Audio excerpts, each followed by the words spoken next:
DAV police public school police line Panipat की हिंदी कक्षा में आप सभी का हार्दिक अभिनंदन। आज हम क्षितिज भाग 2 के काव्य खंड के अंतर्गत गोस्वामी तुलसीदास जी द्वारा रचित राम लक्ष्मण परशुराम संवाद, जिसका कि हम आरंभ पहले ही कर चुके हैं, उसके अगले पदों के भावार्थ का अध्ययन करेंगे। जैसा कि मैंने आपको इससे पूर्व गोस्वामी तुलसीदास जी के जीवन परिचय से अवगत करवा ही दिया था और पहले पद की हमने उनकी चर्चा की थी कि किस प्रकार उन्होंने प्रस्तुत पदों के अंतर्गत सीता स्वयंवर के अंतर्गत हुए शिव धनुष के खंडित होने पर, परशुराम जी के क्रोधित होने पर राम जी और लक्ष्मण जी के व्यवहार को दर्शाया है और दिखाया है कि किस प्रकार परशुराम जी जब क्रोधित हुए तो लक्ष्मण जी ने किस प्रकार का व्यवहार किया और राम जी ने किस प्रकार का व्यवहार किया। तो जैसा कि आपको पूर्व की वीडियो के अंतर्गत बताया गया था कि जब राम सीता स्वयंवर में पहुँचे और सीता स्वयंवर में पहुंचने के उपरांत जो कि शर्त रखी गई थी कि जो भी शिव धनुष पर प्रत्यंचा चढ़ा देगा वह सीता जी को पा लेगा। तो जब श्री राम जी द्वारा उस शिव धनुष पर प्रत्यंचा चढ़ाने का प्रयास किया गया तो वह शिव धनुष भंग हो गया और शिव धनुष के भंग होने पर टूट जाने के कारण क्रोधित होकर परशुराम जी सभा में पहुंचे और सभा में पहुंचने के उपरांत उन्होंने प्रश्न किया कि यह शिव का धनुष किसने तोड़ा है। उनके इस प्रश्न को पूछने के उपरांत इस पूर्व के पद में किस प्रकार से उनकी उन बातों का श्री राम जी के द्वारा और लक्ष्मण जी के द्वारा उत्तर दिया गया।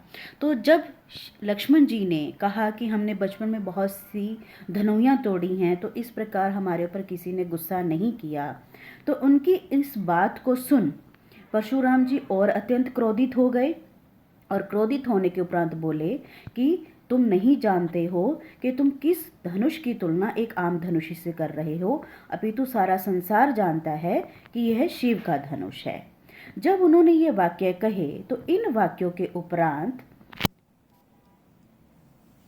लक्ष्मण जी उनके इस व्यंग्यात्मक कथन को सुनकर उन्होंने कहा, लक्ष्मण जी ने क्या कहा, लखन कहा हसी हमरे जाना, सुनहु देव सब धनुष समाना, का छति लाभु जून धनु तोरे, देखा राम नयन के भोरे, छुवत टूट रघुपति न दोसु, मुनि बिनु काज करिए कतरोसु, बोले चितई परसु की ओरा, रे सठ सुनहि सुभाऊ न मोरा, बालकू बोली बधौ नहीं तोही, केवल मुनि जड़ जानहि मोही, बाल ब्रह्मचारी अति कोही, बिसव विदित क्षत्रिय कुल द्रोही, भुजबल भूमि भूप बिनु कीन्ही, विपुल बार मही देव है दीन्ही, सहस बाहुभुज छेद निहारा, परसु बिलोकी महीप को मारा, मातु पिताहु जनि सोच बस कर सी महीस किशोर, गर्भ के अर्भक दलन परसु मोर अति घोर। तो पहले शब्दों का अर्थ ग्रहण कर लीजिए। लखन अर्थात लक्ष्मण जी, कहा कहना, हंसी हंसकर, हमरे हमारी, जाना जानकारी, सुनहु सुनो, देव देव अर्थात परशुराम जी को देव कहकर संबोधित कर रहे हैं, सब सब, धनुष धनुष, समाना समान, का अर्थात क्या, क्षति क्षति, क्षति क्षति हानि, लाभु लाभ लाभु लाभ, जून जून जीर्ण पुराना सा, धनु धनुष, तोरे तोड़े, देखा देखना, राम राम, नयन नयन आँखें, के भोरे भोरे धोखे कि धोखे से ही, छुअत छुअत छूना, टूट टूट, रघुपति अर्थात श्री राम जी, ना दोसु न अर्थात नहीं, दोसु दोष, दोसु दोष, मुनि मुनि मुनि, बिनु बिना, काज काम, करिए करना, कत क्यों, रोसु गुस्सा, बोले बोले बोलना, चितई चितई देखकर, परसु परसु फरसा, की ओरा की ओर। रेसठ, रेसठ हे मूर्ख। सुनहि, सुनहि सुनो, सुभाव स्वभाव। न मोरा, नहीं, न नहीं मोरा मेरा। बालकु, बालकु बालक। बोली, बोलकर। बदहु, वध, नहीं, नहीं तो ही तुम्हारा। केवल, केवल, केवल साधारण अर्थ है एकमात्र। मुनि, मुनि जड़, मूर्ख। जानहि, जानकर। मोही, मुझे। बाल, बाल ब्रह्मचारी, ब्रह्मचारी। अति, अत्यंत। कोही, क्रोधी। विश्व विदित, विश्व विदित सारा संसार जानता है। क्षत्रिय कुल, क्षत्रिय के कुल। द्रोही, उनको नुकसान पहुंचाने वाला, उनका दुश्मन, विद्रोही। भुजबल, भुजाओं का बुल। भूमि, भूमि। भूप, राजा। बिनु, बिना। कीन्ही, की। विपुल, विपुल बहुत, बार बार। महिदेव है, महिदेव है ब्राह्मण। धीनी, दे दी। सहस बाहुभुज, सहस्त्र बाहुभुज। छेदनिहारा, काट डाला। परसु, फरसा। बिलोकी, देखकर। महीप कुमारा, राजकुमार। मातु पितही, माता पिता। जनी, जानकर। सोच बस, चिंता के वशीभूत। करसी, कर रहे हो। महिष किशोर, महिष किशोर, महिष किशोर राजकुमार। गर्भन है, गर्भन गर्भ के भीतर। अर्भक, बच्चे। दलन, नाश। परसु, फरसा। मोर, मेरा। अति, अत्यंत। घोर, भयानक। तो बच्चों ये तो थे शब्दों के अर्थ। आशा करती हूँ आपको इनके अर्थ समझ में आ गए होंगे। अब बात करते हैं कि इसका आरंभ किस प्रकार हुआ, जो कि हम पीछे ही अभी बात कर रहे थे कि किस प्रकार परशुराम जी के यह कहने पर कि सारा संसार जानता है कि यह शिव का धनुष है, कोई आम धनुष नहीं है। तो जब ऐसे परशुराम जी के वाक्य लक्ष्मण जी ने सुने तो लक्ष्मण जी ने बड़े ही व्यंग्यात्मक चाटुकारिता से, व्यंग्यात्मक रूप से, हंसी मजाक में उनको परशुराम जी को क्या सुनाया। क्या कहते हैं देखिए। लखन कहा हंसी हमरे जाना, लक्ष्मण जी ने हंसकर कहा हमारी जानकारी में। सुनहु देव सब धनुष समाना, कि हे देव सुनो। हंसते हुए कह रहे हैं, व्यंग्यात्मक मुस्कान मुस्कुराते हुए, उनको एक तरह से चिढ़ाते हुए कि हे देव सुनो, हमारी जानकारी में तो आज तक सभी धनुष एक ही समान थे। का क्षति लाभु जून धनु तोरे, हमें क्या लाभ और क्या हानि इस पुराने से, जर्जर से टूटे हुए धनुष को तोड़ने में ही। तो इसलिए ना तो कोई लाभ है, ना ही हमारी कोई हानि है कि हम इस पुराने धनुष को तोड़ें, जो कि पहले ही जर्जर और पुराना सा हो चुका है। देखा राम नयन के भोरे, देखा राम नयन के भोरे।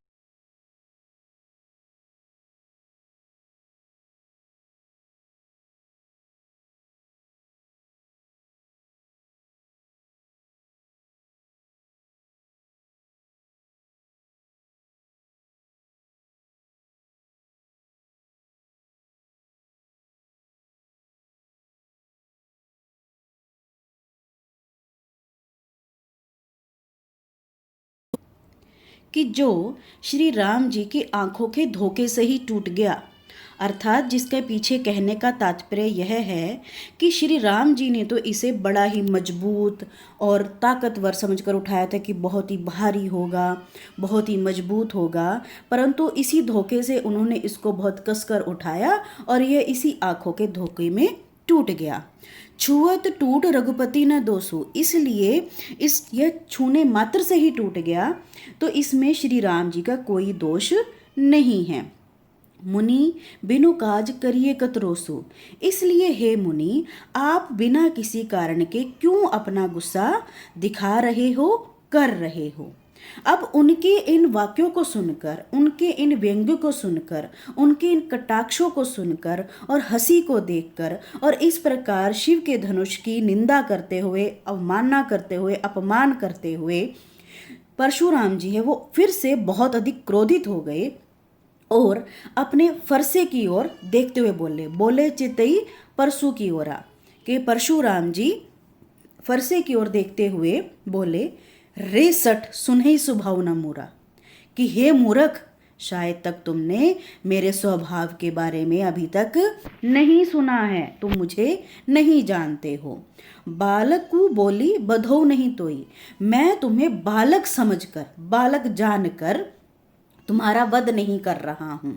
केवल मुनि जड़ जान ही मोही, और तुम मुझे मात्र एक साधारण सा मुनि सोच रहे हो। तुम मेरे बारे में लगता है जानते नहीं हो, और तुम्हारी ऐसी वाणी बोलने के कारण जो मैं तुम्हें छोड़ रहा हूं या तुम्हारा वध नहीं कर रहा हूं, मात्र ये समझकर कि तुम बालक हो और तुम मुझे एक साधारण मुनि समझ रहे हो। तुम नहीं जानते बाल ब्रह्मचारी अति को ही, कि मैं बाल ब्रह्मचारी हूं और अत्यंत क्रोधी हूं, विश्व विदित क्षत्रिय कुल द्रोही, और ये सारा संसार जानता है कि मैं क्षत्रिय के कुल का बहुत बड़ा दुश्मन हूं और अत्यंत क्रोधी भी हूं। भुजबल भूमि भूप बिनु कीन्ही, और मैंने बहुत बार भुजबल अपनी भुजाओं के बल से इस भूमि को राजाओं के बिना किया है, और राजाओं के बिना करने के उपरांत अर्थात क्षत्रिय कुल को मिटाने के उपरांत विपुल बार मही देवे दीनी, उनको ब्राह्मणों को दान में दे दिया है। सहस बाहु भुज छेद निहारा, सब जानते हैं कि सहस्त्र बाहु जैसे वीर योद्धा को भी मैंने अपनी फरसे से काट डाला था। परसु बिलो की महीप कुमारा, इसलिए हे राजकुमार, मेरे फरसे की ओर देखकर तुम ये विचार करो कि तुम किस प्रकार के वाक्यों का प्रयोग कर रहे हो या धारणा रख रहे हो। उसके उपरांत फिर से वो क्रोध में भरकर कहते हैं परशुराम जी, मातु पिते ही जनी सोच बस करसी महीस किशोर, जिस प्रकार के तुम वाक्यों का प्रयोग कर रहे हो, वाणी का प्रयोग कर रहे हो और अपने विचार प्रस्तुत कर रहे हो, तुम इस प्रकार की वाणी का प्रयोग करके अपने माता पिता को क्यों चिंता में डाल रहे हो? क्योंकि जिस तरह से तुम इस प्रकार के वाक्यों का प्रयोग करके अपनी मृत्यु को निमंत्रण दे रहे हो, और यदि मेरा क्रोध अधिक बढ़ गया तो मैं तुम्हें जान से मार डालूंगा। इसलिए वो कह रहे हैं इस प्रकार के वाक्यों का प्रयोग न करो, इस प्रकार के विचार मत रखो, इस प्रकार की वाणी मत बोलो, क्योंकि इस प्रकार से तुम अपनी माता पिता को ही चिंता में डालने का कार्य कर रहे हो और मृत्यु को निमंत्रण दे रहे हो। गर्भन के अर्भक दलन परसु मोर अति घोर, हे मूर्ख, मेरा फरसा तो इतना भयंकर है कि उसके डर से तो जो बच्चे गर्भ में पल रहे होते हैं उनका भी नाश हो जाता है, अर्थात मृत्यु को प्राप्त हो जाते हैं।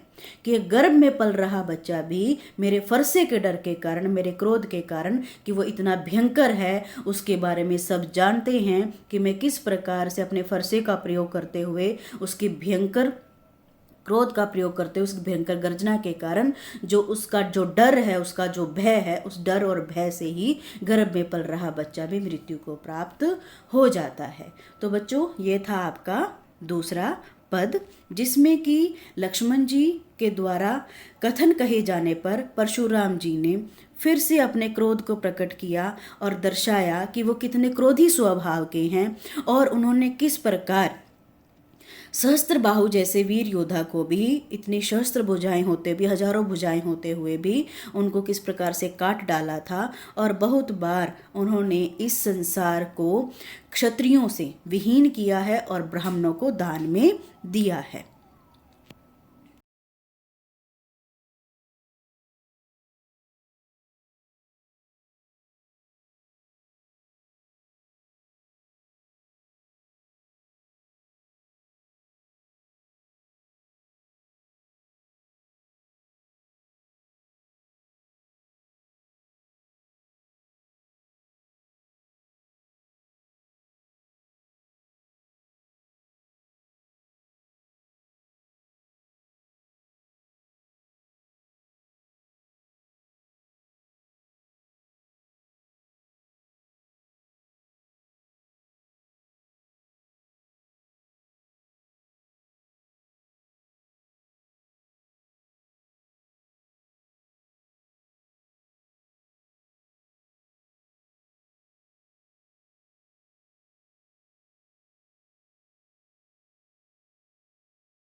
तो बच्चों, इसमें जैसे परशुराम जी ने अपनी वीरता की डींगी हाँकी, तो उनकी इन डींगों को सुनकर अब अगले पद में देखिए लक्ष्मण जी फिर से क्या कहते हैं।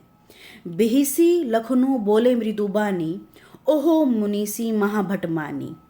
पुनि पुनि मोही दिखाव कुठारू, चहत उड़ावन फूकी पहारू। इहाँ कुंभड़ बतिया कोऊ नाही, जे तर्जनी देखी मर जाही। देखी कुठारू सरासन बाना, मैं कछु कहूँ सहित अभिमाना। भृगुसुत समझियु जिनेऊ बिलोकी, जो कुछु कहुओ सहु रिस रोकी। सुर महिसुर हरिजन अरुगाई, हमरे कुल इन्हीं पर न सुराई। बधई पापू अपकीर्ति हारे, मारतहु पाप परिये तुम्हारे। कोटि कुलिस सम बचनु तुम्हारा, व्यर्थ धरहु धनु बान कुठारा। जो बिलोकी अनुचित कहिए छमहु महामुनि धीर, सुनी सुरेश भृगुबंस मणि, बोले गिरा गंभीर। तो पहले फिर से शब्दों का अर्थ ग्रहण करते हैं। बिहिसी फिर से हंसकर, लखनऊ लक्ष्मण जी बोले बोले, मृदु मीठी, बानी वानी। अहो हे मुनीसी, मुनीसी अर्थात हे मुनि, महाभट महान योद्धा, महाभट महान योद्धा, मानी मानकर माना। पुनि पुनि, पुनि पुनि बार बार, मोही मुझे, दिखा रहे हो। कुठारू, कुठारू फिर से कुल्हाड़े को और फरसे को ही कहा गया है। चहत चाहते हो, उड़ावन उड़ाना, फूंकी फूंक मारकर, पहारू पहाड़। इहाँ इहाँ यहाँ, कुंभड़ बतिया, कुंभड़ बतिया काशीफल, जैसा कि आपको चित्र में दिखाया गया है काशीफल। कोऊ नाही, कोई नहीं है। जे तर्जनी, तर्जनी जो कि आपके हाथ की पहली अंगुली होती है, जिसके माध्यम से हम इशारा करते हैं, तर्जनी अंगुली। देखी देखकर, मरी मर जाही जाएंगे। देखी देखकर, कुठारू कुल्हाड़ा, फिर से फरसा, सरासन, सरासन धनुष, बाना बाना पहनावा। मैंने अर्थात लक्ष्मण जी ने, कछु कुछ कहा, कहा है, सहित उसके साथ, अभिमाना अभिमान से, घमंड से, गर्व से। भृगुसुत, भृगु कुल के वंश थे परशुराम जी, इसलिए उन्हें कहा है भृगुसुत। समझी समझकर, जनेऊ, जनेऊ जो कि पिक्चर में दिखाया गया है परशुराम जी ने जो धारण किया हुआ है, बिलोकी देखकर। जो कछु, जो कुछ, कहू कहा, सहू सहकर, रिस क्रोध, रोकी रोककर। सुर, सुर देवता, महिसुर ब्राह्मण, हरिजन, हरि के जन, भगवान के जन, और अरु और गाय, गाय। हमरे हमारे, कुल वंश, इन्हीं इन, पर न सुराई, नहीं न नहीं, सुराई वीरता। बधे, बधे अर्थात वध करने पर, पापू पाप, अपकीर्ति अपयश अपमान, हारे हारने पर। मारतहु मारोगे, पा परिये पा पाऊं, परिये पड़ूंगा, तुम्हारे तुम्हारे।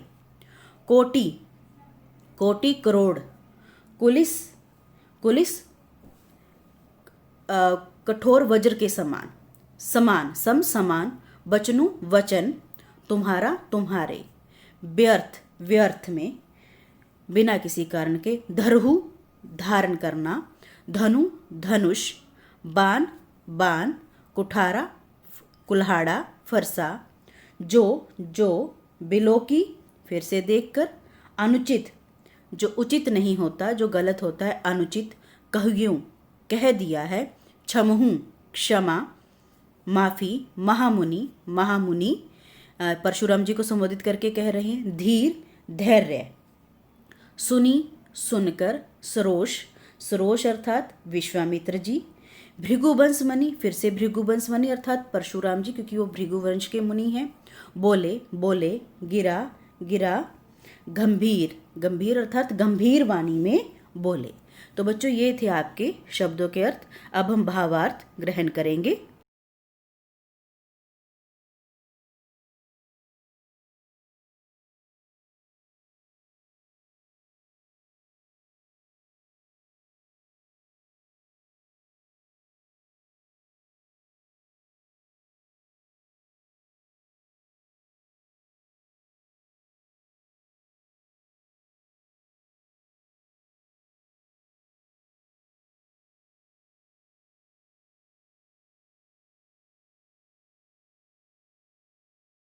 तो बच्चों अब पिछले पद में जैसा कि हमने अंत किया था कि परशुराम जी अपनी वीरता के डींगे हाँक रहे हैं और उनकी वीरता के उन डींगों को सुनकर कि मैं इतना क्रोधी हूँ, मैं ऐसे कर देता हूँ, मेरे फरसे से ऐसे हो जाता है, तुम मुझे क्या समझ रहे हो।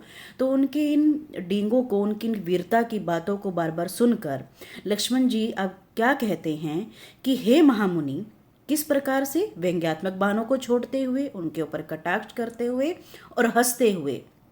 भीसी लखनऊ बोले मृदुबानी के लक्ष्मण जी हंसते हुए मीठी वाणी में बोले, ओह मुनीसी महाभट मानी, कि हे मुनि, मैंने तो आपको महान योद्धा माना था, बड़ा ही अभिमानी व्यक्ति माना था, परंतु पुनि पुनि मोहि दिखाव कुठार, और आप तो मुझे क्या है बार बार अपना कुल्हाड़ा दिखा रहे हो। और इस कुठार से, इस कुल्हाड़े से जो बार बार दिखा रहे हो, क्योंकि जैसा मैंने पिछले में बताया कि वो बार बार अपने फरसे की ओर देखकर बोल रहे थे कि देख मेरा फरसा कितना भयंकर है, मेरा फरसा क्या कर देता है, मेरे फरसे से तो घर में पल रहे बच्चे भी मर जाते हैं, आदि आदि आदि। तो लगता है कि तुम अपनी इस फरसे की भयंकरता ही बताकर, अपनी डींगे ही हाँक कर, लगता है कि तुम फूंक मारकर ही पहाड़ उड़ाना चाहते हो। परंतु हे मुनि, यहाँ पर काशी फल कोई नहीं है, कुंभड़बतिया कोई नहीं है कि जो मात्र उंगली लगने से ही टूट कर गिर जाए। काशी फल जो होता है बच्चे, जैसा कि दिखाया गया, बहुत ही भारी होता है और मात्र हल्का सा ही छूने से ही टूट कर नीचे गिर जाता है। इसलिए वो कह रहे हैं कि यहाँ पर काशी फल कोई नहीं है कि जो आपके छूने मात्र से, अर्थात दूर से डींगे हाँकने से या उंगली दिखाने, जो तर्जनी देखी मर जाए, कि जो आपकी उंगली देखने मात्र से ही डर जाएगा, मर जाएगा। देखी कुठारू कुठारू सरासर बाना, मैं कुछ कहूँ सहित अभिमाना। मैंने जो आपके साथ व्यवहार किया, जिस प्रकार की वाणी का प्रयोग किया, यदि आपको कुछ कहा तो वो आपका बाना देखकर कि आपने फरसा धारण किया हुआ था, धनुष बाण धारण किया हुआ था, तो इसलिए मैंने अभिमान में आकर आपको कुछ कह दिया। पर जैसे ही मैंने भृगुकुल संबंधित आपको जाना, आपके यज्ञोपवीत को देखा, तो मैंने भी अपने आप को रोक कर, अपने क्रोध को रोक कर, सहकर फिर आपको सुना है और तब कुछ जाकर आपको कहा है। क्योंकि हे मुनि, हमारे कुल में सुर, महिसुर, हरिजन और गाई, क्योंकि हमारे कुल में सुर अर्थात देवता पर, ब्राह्मण पर और हरिजन तथा गायों पर वीरता नहीं दिखाई जाती। क्योंकि तुम क्या हो, ब्राह्मण हो, इसलिए वो कहना चाह रहे हैं कि हमारे कुल में इन व्यक्तियों पर, इस प्रकार जाति से संबंध रखने वाले लोगों पर और गाय पर जो है वीरता नहीं दिखाई जाती। क्योंकि यदि हम इन्हें मारते हैं, बधे पापू अपकीर्ति हारे, कि यदि हम इनका वध करते हैं तो वध करने से क्या लगता है, पाप लगता है, और यदि हारते हैं तो अपयश होता है, अपमान होता है, बेइज्जती होती है। मार तहु पाप परिये तुम्हारे, और फिर भी यदि तुम मुझे मारोगे तो मैं तुम्हारे पाव ही पड़ूंगा। कोटि कुलिस सम बचनु तुम्हारा, व्यर्थ धरु धनु बाण कुठारा। अब फिर से वो उन पर कटाक्ष करते हुए क्या कहते हैं लक्ष्मण जी कि हे परशुराम जी, आपने तो व्यर्थ में ही, बिना किसी कारण के ही धनुष और बाण और फरसा, कुल्हाड़ा धारण किया हुआ है, आपको तो इनकी आवश्यकता ही नहीं है। क्योंकि जिस प्रकार की वाणी का, जिस प्रकार के वचनों का प्रयोग कर रहे हैं और क्रोध दिखा रहे हैं, आपके तो वचन ही, आपकी तो वाणी ही करोड़ वज्रों के समान है। फिर उसके उपरांत फिर से उनको आग में घी डालने का काम करते हुए अपने वाक्यों का फिर क्या प्रयोग करते हैं, उनके ऊपर कटाक्ष व्यंग्यात्मक बाण छोड़ते हुए, जो बिलो की अनुचित कहिए छमु महामुनि धीर, के हे महामुनि, जो कुछ भी आपने देखा, मैंने देखा, और उन सब कुछ को देखकर यदि मैंने कुछ आपको अनुचित कह भी दिया है तो आप मुझे क्षमा कर दें। अब उनकी इन बातों को सुनकर, लक्ष्मण जी की इन बातों को सुनकर सुनी सरोष भृगुवंशमणि बोले गिरा गंभीर। जो भृगुवंशमणि हैं वो सरोष अर्थात विश्वामित्र जी की ओर देखते हुए गंभीर वाणी में बोले। क्या बोले वो बेटा अगले पद में है। तो कुल मिलाकर इस पद में लक्ष्मण जी ने जो परशुराम जी ने पिछले पद में अपनी वीरता की डींगे हाँकी उनके ऊपर कटाक्ष किया है, उनको करारा जवाब दिया है और बताया है कि तुम्हारी इन डींगों से, तुम्हारी इन वीरता भरी बातों से कोई डरने वाला नहीं है। अर्थात हम भी महान योद्धा हैं, हम तुम्हारी मात्र इन डींगों से या मात्र तुम्हारे कहने से या फरसे दिखाने से डर नहीं जाएंगे, अपितु डटकर सामना करने वाले हैं। और यदि अगर हम ऐसा करते भी हैं तो हमें शोभा नहीं देता है। तो ये था आपका तीसरा पद। बाकी के पद हम अगली वीडियो में करेंगे। धन्यवाद। शुभ दिन।